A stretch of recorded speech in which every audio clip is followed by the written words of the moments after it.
ओम शांति। आज 10 अप्रैल 2024। अव्यक्त इशारे। संस्कार मिलन की रास करो।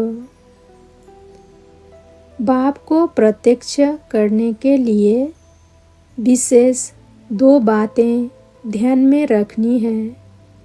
एक, सदा संस्कारों को मिलाने की यूनिटी। इसके लिए हर एक अपने को चेंज करें। समाने की शक्ति धारण करें तो दूसरों का संस्कार भी शीतल हो जाएगा। दूसरा, संतुष्ट रहना है और सबको संतुष्ट करना है। जब ये दोनों बातें सदा ध्यान पर रहें तब बाप जो है, जैसा है वैसा दिखाई दे और प्रत्यक्षता हो। ओम शांति।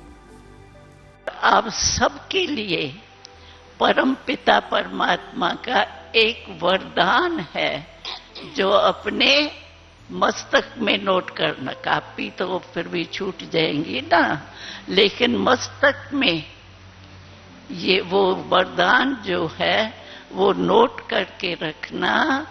तो शिव बाबा का आप सभी आए हुए हमारे भाई बहनों के लिए यही वरदान है कि सदा संतुष्ट रहना और संतुष्ट करना। मंजूर है ये वरदान? ख्याल में रखेंगे? रखना। भले ताली बजाओ।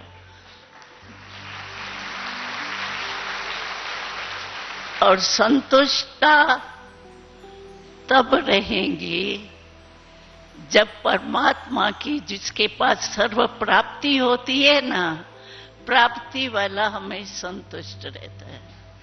और सबसे बड़े में बड़ा खजाना कौन सा है? सुख। जीवन में और कुछ नहीं हो तो कोई हर्जा नहीं, लेकिन सुख चाहिए, शांति चाहिए, प्रेम चाहिए, आनंद चाहिए। ये 4 चीजें जरूर मनुष्य के जीवन में चाहिए। तो परमात्मा को अमृत वेले याद करेंगे तो आपको ये 4 ही चीजें परमात्मा से मिलेंगी। क्योंकि परमात्मा के पास है ही क्या? किसके पास भी जाते हैं तो जिसके पास जो चीज होती है वही तो देते हैं ना। तो परमात्मा के पास क्या चीज है? यही तो है। जो हमारे जीवन में अगर एक भी कम है तो जीवन सुखी नहीं रह सकता है। 4 ही चीजें जरूर चाहिए। तो वो 4 ही चीजें जो परमात्मा से हमको चाहिए वो हमारा बाप है। परमात्मा पता नहीं क्या है, नहीं, परमात्मा हमारा पिता है। तुम माता पिता हम बालक तेरे, तुम्हारी कृपा ते सुख गनेरे, ये प्रार्थना भी तो करते हैं ना। तो परमात्मा हमारा पिता है। परमात्मा को संबंध से याद करना। संबंध से जिसको भी याद किया जाता है ना, वो सहज भी होता है और सदा भी होता है।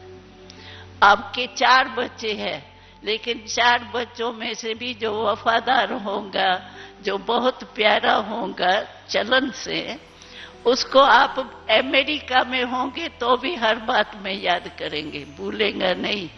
तो परमात्मा हमारा दाता है, देने वाला है। तो उसको याद करने से हमको ये 4 ही चीजें, सुख, शांति, आनंद, प्रेम, सब चाहिए। तो ये 4 ही चीजें परमात्मा हमको वरदान में देगा और हम वरदानी बन करके इस संसार में कैसे रहेंगे। आपको पता है एक बारी शिव बाबा ने हमको ट्रांस में दिखाया था, जो प्रवृत्ति में रहने वाले हैं ना, उन्हों को बाबा ने कमल का पुष्प सौगात में दिया। कमल का पुष्प क्यों दिया? क्योंकि कमल पुष्प की विशेषता है कि जल में रहते, कीचड़ में रहते, संबंध भी अंदर है लेकिन न्यारा और प्यारा रहता है। ऐसे ही परमात्मा गर्भगृह में रहने वाले बच्चों को ये कमल का पुष्प सौगात में देता है। कभी भी कुछ भी बात आपके सामने आवे, आप ये गिफ्ट जो परमात्मा की है कमल पुष्प की, वो सामने लाना, तो क्या होगा, कमल को देख करके कमल की विशेषता जो है न्यारा और प्यारा, वो ऑटोमेटिक आपको याद आ जाएंगी। तो आपकी लाइफ परिवर्तन हो जाएंगी और आप जो बाबा ने कहा है संतुष्ट रहना, प्राप्ति हो गई ना, प्राप्ति वाला कभी असंतुष्ट नहीं होता है। अप्राप्ति कोई होती है तभी असंतुष्टता आती है। तो कमल पुष्प को याद करते आप संतुष्ट रहना और संतुष्ट करना।